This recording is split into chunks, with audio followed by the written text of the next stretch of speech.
Hello दोस्तों, कैसे हैं आप सब।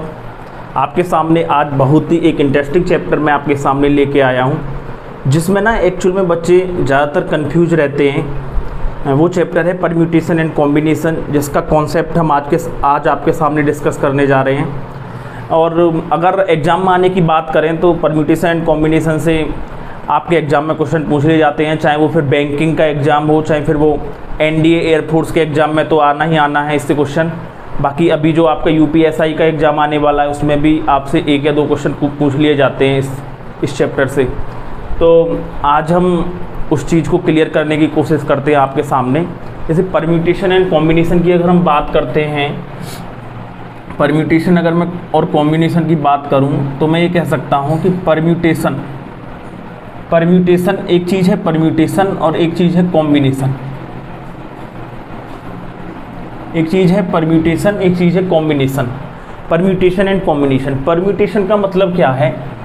परम्यूटेशन का मतलब है कि किसी चीज़ को अरेंज कर देना, ठीक है। तो परम्यूटेशन से मैं ये समझ सकता हूँ कि परम्यूटेशन का मतलब है अरेंजमेंट ऑफ ऑब्जेक्टों को अरेंज करना ही परम्यूटेशन है ना। और कॉम्बिनेशन का मतलब क्या है? Selection of objects. कॉम्बिनेशन का मतलब है सिलेक्शन ऑफ ऑब्जेक्ट्स। ये दो अलग अलग चीज़ें हैं कि अगर मैं कॉम्बिनेशन का मतलब है सिलेक्शन ऑफ ऑब्जेक्ट्स, कहने का मतलब ये है कि अगर मैं इसको समझने की कोशिश करूं तो मैं ये कह सकता हूं, जैसे मान लो मेरे पास ABCD 4 अल्फ़ाबेट हैं और मेरे पास मान लो इधर भी 4 अल्फ़ाबेट हैं ABCD। अगर मैं आपसे ये कहता हूं कि इन चार में से 3 को सेलेक्ट करने के कितने वेज हो सकते हैं, कितने तरीके हो सकते हैं, तो आप समझ जाएंगे कि मैं बात कर रहा हूं कॉम्बिनेशन की। और अगर मैं आपसे ये कह दूं कि 4 में से 3 लेटर को ले लेके कितने तरीके से हम अरेंज कर सकते हैं, 4 में से, या मैं ऐसे कह दूं 4 में से 3 लेटर ले लेके, 3 अल्फ़ाबेट ले लेके मैं कितने वर्ड बना सकता हूं 3 अल्फ़ाबेट के। तो ये हमारा क्वेश्चन हो जाएगा अरेंजमेंट का, ठीक है। बात समझ पा रहे होंगे, क्योंकि अगर 4 में से 3 अल्फ़ाबेट का अगर मैं एक वर्ड बनाने की बात करता हूं तो 3 अल्फ़ाबेट का वर्ड आप समझ सकते हो वो ABC भी हो सकता है, और या मैं B और C को इधर उधर कर दूं तो वो ACB भी हो सकता है। बात समझ रहे हो। अगर मैं अरेंजमेंट करने की बात करूंगा, वर्ड बनाने की बात करूंगा, तो ये 3 वर्डों का 3 अल्फ़ाबेट का एक अलग वर्ड माना जाएगा और ये 3 अल्फ़ाबेट का एक अलग वर्ड माना जाएगा।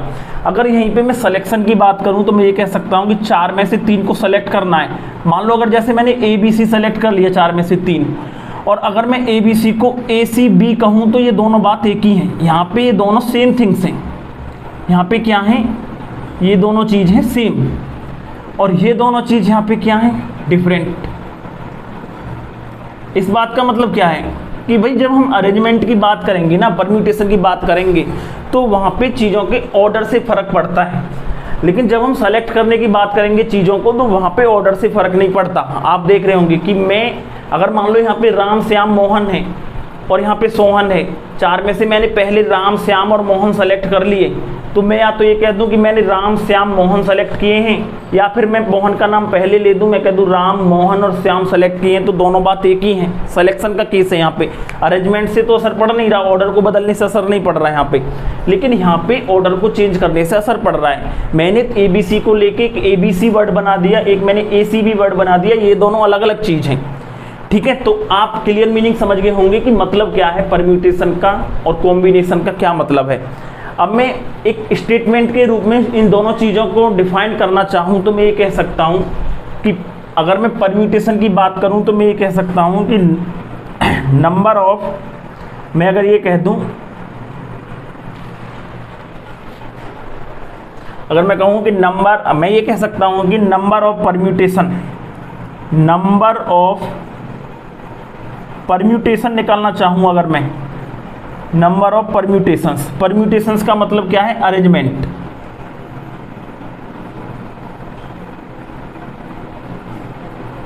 ऑफ n डिफरेंट ऑब्जेक्ट्स,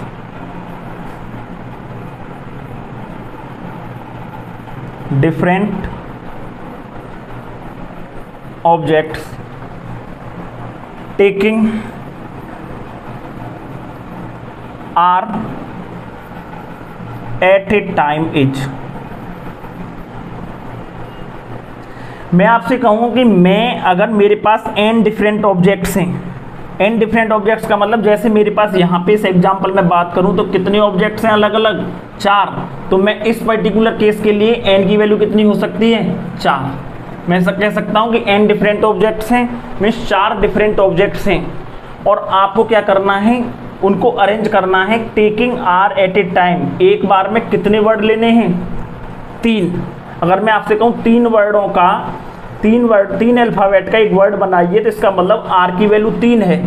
3 वर्डों को एक बार में लेके बात कर रहे हैं, मतलब 3 अल्फ़ाबेट का वर्ड बनाने की बात कर रहा है क्वेश्चन। इसका मतलब यहाँ पे इस पर्टिकुलर एग्जांपल के लिए आर की वैल्यू कितनी है, 3 है।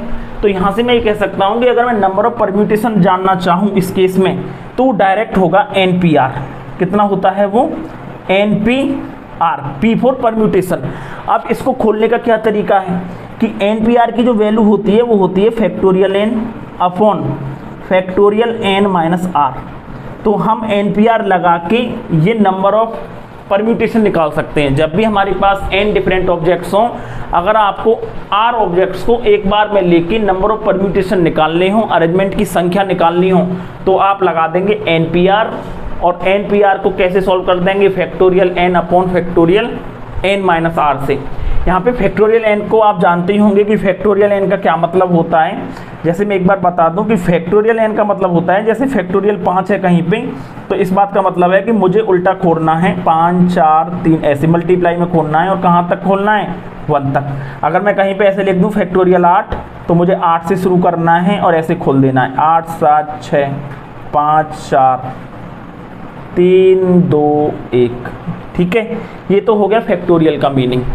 अब इसी चीज़ को अगर मैं, ये तो होगी परम्यूटेशन की बात, अगर मैं कॉम्बिनेशन की बात करूं, कॉम्बिनेशन को ऐसे स्टेटमेंट में लिखना चाहूं तो मैं ये कहूँगा कि नंबर ऑफ कॉम्बिनेशन, कॉम्बिनेशन का मतलब selection of n different objects taking r at a time is कितना होगा। अगर मैं इसी चीज़ को कॉम्बिनेशन के लिए लिखना चाहूँ तो मैं ये कहूँगा कि number of combination, number of combinations of n different objects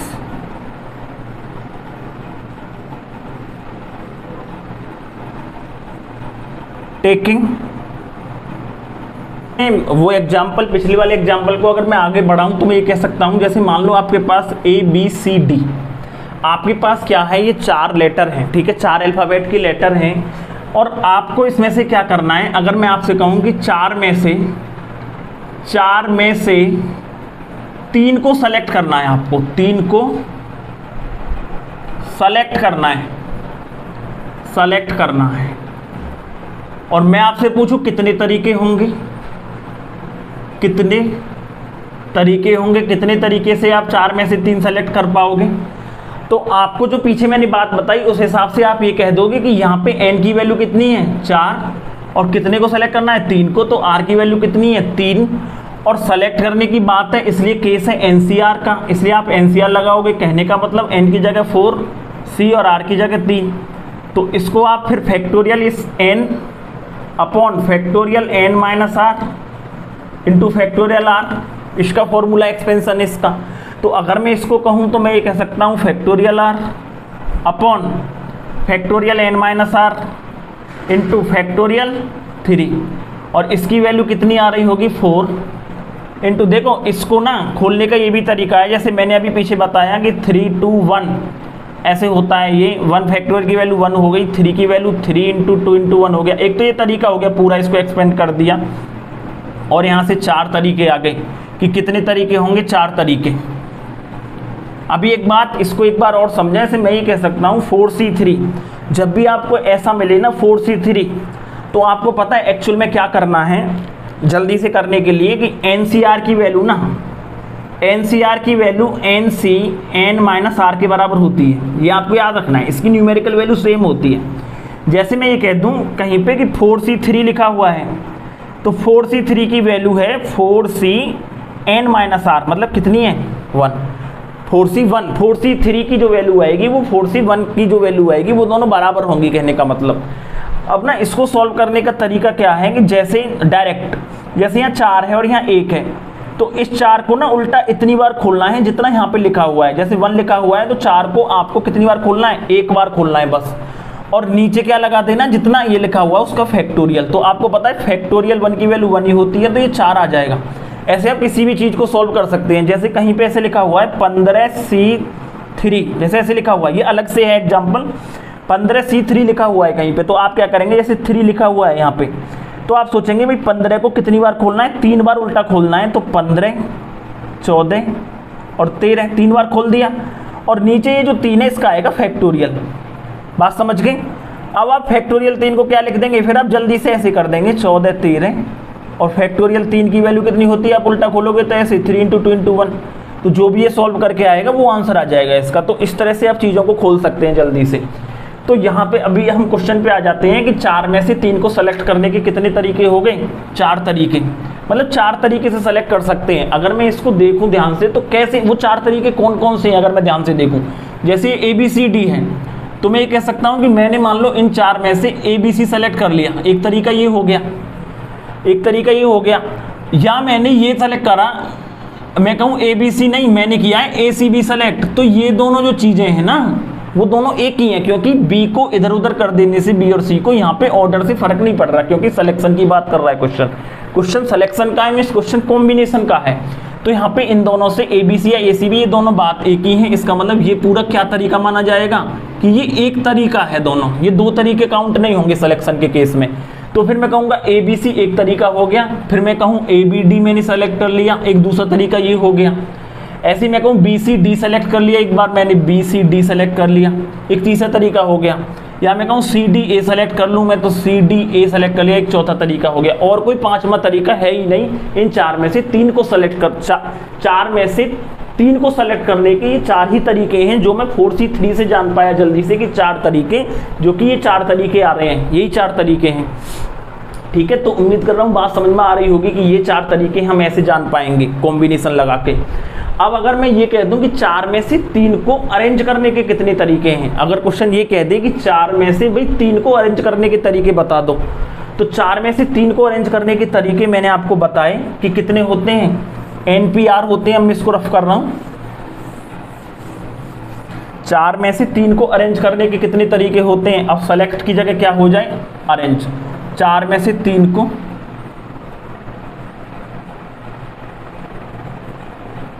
arrange करना है, कितने तरीके हैं, मतलब अरेंजमेंट के कितने तरीके हैं। अरेंजमेंट का मतलब है आपसे ये भी कह सकता है कि इन 4 का यूज करके 3 अल्फाबेट के कितने वर्ड बन सकते हैं, कितने वर्ड बनाए जा सकते हैं। ठीक है, कितने वर्ड बनाए जा सकते हैं। तो आप समझ जाएंगे भाई, वर्ड बनाने की बात करेगा ना जब भी क्वेश्चन, तो वर्ड तो भाई ABC कहूँ या ACB कहूँ तो फर्क पड़ जाएगा ना अल्फाबेट के ऑर्डर को बदलने से। इसका मतलब क्वेश्चन यहाँ पे परम्यूटेशन का है, क्वेश्चन पर अरेंजमेंट से फर्क पड़ रहा है। तो आप समझ जाएंगे, या तो ये कहेगा या अरेंजमेंट करने के कितने तरीके हैं, या कितने वर्ड बनाए जा सकते हैं 3 अल्फाबेट के 4 में से। तो आप समझ जाएंगे भाई 4N है और R कितना है, 3 है, तो कितने तरीके हो जाएंगे, NPR मीन्स कितने हो जाएंगे, factorial N upon factorial N minus R, और N की वैल्यू कितनी है 4, P और R की वैल्यू कितनी है 3। तो यहाँ पे अगर मैं रखूँगा 4, तो ये कितना आ जाएगा भाई, ये 1, फैक्टोरियल 1 की वैल्यू 1 होती है, 4 को खोलूँगा तो आप समझेंगे ये कितने तरीके हो गए, 24 तरीके। 4 में से 3 को सेलेक्ट करने के जहाँ 4 तरीके हैं, वहीं पे 4 में से 3 अल्फाबेट को लेके 3 अल्फाबेट का वर्ड बनाने के कितने वर्ड बनाए जा सकते हैं, 24 वर्ड बनाए जा सकते हैं। 24 तरीके से हम अरेंज कर सकते हैं। इस चीज़ को अगर मैं वैसे बात करूँ तो मैं ये कह सकता हूँ, जैसे यहाँ पे मैं ये कह रहा हूँ ना कि ABC, जैसे ABC है, जैसे ABC है, ये मैंने 4 में से 3 को सेलेक्ट करने के 4 तरीके बताए। अब यहाँ पे ABC है जैसे, और मैंने ACB लिख दिया, तो ये दोनों एक ही तरीके हैं ना जब सिलेक्शन का केस है। और अगर केस अरेंजमेंट का है तो फिर ये दोनों दो केस माने जाएंगे, ABC ACB, तो ये दो केस हो जाएंगे। इस तरह से अगर मैं इसको बदल बदल के अरेंज करूंगा ना कि एक बार मैं इसको BCA लिख दूं, एक बार फिर मैं इसको BAC लिख दूं, तो ये सारी चीजें अलग अलग हो जाएंगी। इस तरह से ये पूरा एक जो वर्ड है ना, ये ABC, ये 6 तरीके से अरेंज किया जा सकता है एक वर्ड। तो ये 6 तरीके से, ये 6 तरीके से, ये 6 तरीके से और ये 6 तरीके से, तो कुल मिला के कितने तरीके बन जाएंगे फिर? 24 तरीके, जो कि ये आ रहा है यहाँ पे क्वेश्चन के अंदर। ठीक है, तो आप ऐसे समझ सकते हैं। तो आपको वहाँ पे नहीं जाना है, आपको बस NPR से निकाल देना है कि NPR में 24 तरीके होंगे अरेंज करने के। मतलब 4 में से 3 अल्फ़ाबेट के अगर मैं वर्ड बनाऊँ तो कितने तरीके से बना सकता हूँ? मैं 24 वर्ड बना सकता हूँ। उम्मीद कर रहा हूँ आपको ये बात क्लियर हो गई होगी। अब हम क्वेश्चन के थ्रू इन चीज़ों को समझने की कोशिश करते हैं। कि जैसे ये क्वेश्चन आपके सामने लिखा हुआ है कि एक एंग्री वर्ड लिखा हुआ है, आपसे क्वेश्चन कह रहा है कि इस एंग्री वर्ड में जो अल्फ़ाबेट हैं इनको यूज करके कितने तरीके के वर्ड बनाए जा सकते हैं, कितने तरीके के वर्ड बनाए जाने पॉसिबल हैं। तो जब भी आपको वर्ड का क्वेश्चन मिलेगा ना, आप समझ जाएंगे कि वर्ड की क्वेश्चन है, इसका मतलब क्वेश्चन परम्यूटेशन की बात कर रहा है। भाई वर्ड जो बनेगा उसका अगर मैं अल्फ़ाबेट का ऑर्डर चेंज कर दूंगा तो वर्ड बदल जाएगा ना, उस पर तो ऑर्डर से फ़र्क पड़ेगा। अगर ऑर्डर से फ़र्क पड़ रहा है तो चीज़ें अरेंजमेंट की हैं, मीन्स चीज़ें परम्यूटेशन की हैं। तो आप समझ जाएंगे कि एंग्री वर्ड में कितने अल्फ़ाबेट हैं। आप समझेंगे भाई 1 2 3 4 5 5 अल्फ़ाबेट हैं, 5 डिफरेंट ऑब्जेक्ट हैं। इसका मतलब एन की वैल्यू यहाँ पे कितनी है? 5 डिफरेंट ऑब्जेक्ट हैं। और आपको सबको लेना है 5 में से 5 को ही क्या करना है? तो word angry, how many words can be made, मतलब 5 अल्फ़ाबेट के ही वर्ड कितने बनाए जा सकते हैं। क्वेश्चन ये कह रहा है by using the all letter of the word, by using the all letter, मतलब सारे लेटर को यूज करके कितने वर्ड बनाए जा सकते हैं। तो जैसे n बराबर 5 है, 5 में से कितने को यूज करना है? 5 को यूज करना है। तो r बराबर कितना है? 5 है। तो आप समझ जाएंगे कितने वर्ड बनाए जा सकते हैं। आप कहेंगे NPR, और NPR के लिए p कितना हो जाएगा? 5। और जब आप इसको सॉल्व करेंगे ये कितना होता है? Factorial n upon factorial n minus r। तो आप जब इसको सॉल्व करेंगे फैक्टोरियल 5 अपॉन फैक्टोरियल 5 माइनस 5, तो आप समझ जाएंगे फैक्टोरियल 5 अपॉन फैक्टोरियल 0। ये फैक्टोरियल 0 की वैल्यू होती है 1। अगर ये 1 से डिवाइड करेंगे तो आंसर कितना आ जाएगा? फैक्टोरियल 5। तो आप इसको डायरेक्ट याद रखेंगे कि ये जो NPR का केस है, ये जो NPR का केस है, अगर यहाँ पर वेयर व्हेन कहीं पे क्या हो जाता है, n और r की वैल्यू बराबर हो जाती है, जैसे यहाँ पे बराबर हो गई है, तो इसका जो आंसर आता है वो डायरेक्टली फैक्टोरियल n आ जाता है। आप डायरेक्ट याद रखें इस चीज़ को, ठीक है। जब भी जैसे 5p5 की वैल्यू फैक्टोरियल 5 होगी, 7p7 की वैल्यू फैक्टोरियल 7 होगी, है ना। अगर n और r बराबर हैं तो उसका आंसर फैक्टोरियल में n आ जाता है। तो यहाँ पे फैक्टोरियल 5 तरीके हो जाएंगे, कहने का मतलब आप इसको सॉल्व कर सकते हैं। 4 3 2 1 चौबीस असर दूनी 120, मतलब कहने का कि एंग्री में जितने अल्फ़ाबेट हैं इनका यूज करके कितने वर्ड बनाए जा सकते हैं? 120 वर्ड बनाए जा सकते हैं। जैसे कि दूसरा क्वेश्चन है, इसमें एप्पल वर्ड है, एप्पल वर्ड का यूज करके कितने वर्ड बनाए जा सकते हैं? तो आप देखेंगे यहाँ पे कितने वर्ड हैं? 2 3 4 5, मतलब n बराबर कितना है? 5। और सब अल्फ़ाबेट यूज करने हैं, ऑल अल्फ़ाबेट, तो मतलब कितने अल्फ़ाबेट का बनाना है वर्ड? 5 का। तो r कितना हो गया? 5। तो यहाँ पे भी फिर हम NPR लगा रहे होंगे, है ना। लेकिन इस क्वेश्चन में और इस क्वेश्चन में क्या डिफरेंस है कि जैसे मैं कहूँ कि NPR हो गया तो आप कहेंगे कि 5p5 हो गया, तो आंसर कितना आ गया? फैक्टोरियल 5। तो क्या ये सही आंसर है? इस केस में ये सही आंसर नहीं होगा। क्यों? आप डिफरेंस नोटिस कर लें और आपको बात समझ में आ जाएगी। क्योंकि एंग्री है ना, इसमें सारे वर्ड कैसे हैं? डिफरेंट हैं। ये 5 डिफरेंट ऑब्जेक्ट्स हैं।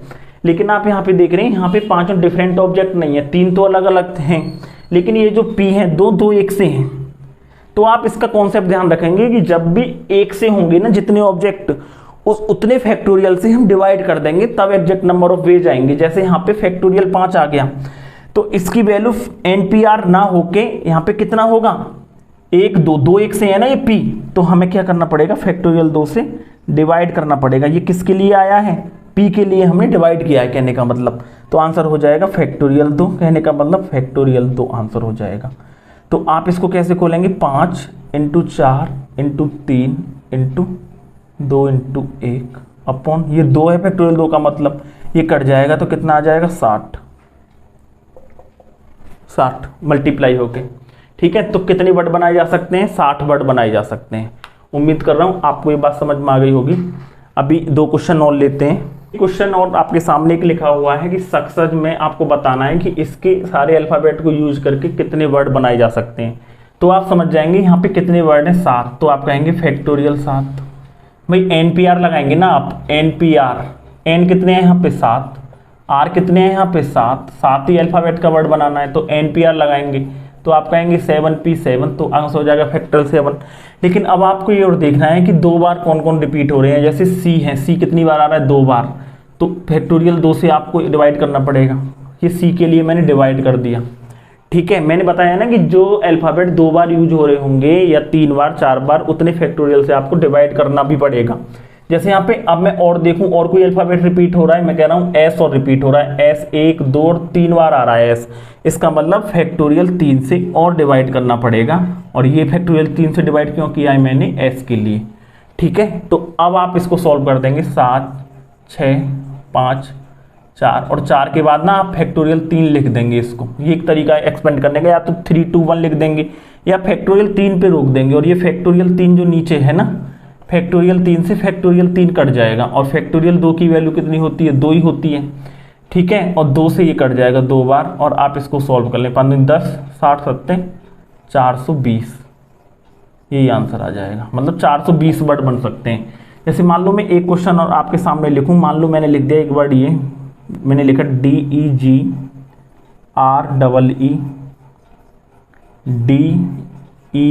मान लो मैंने ये वर्ड लिख दिया डिग्रीडर।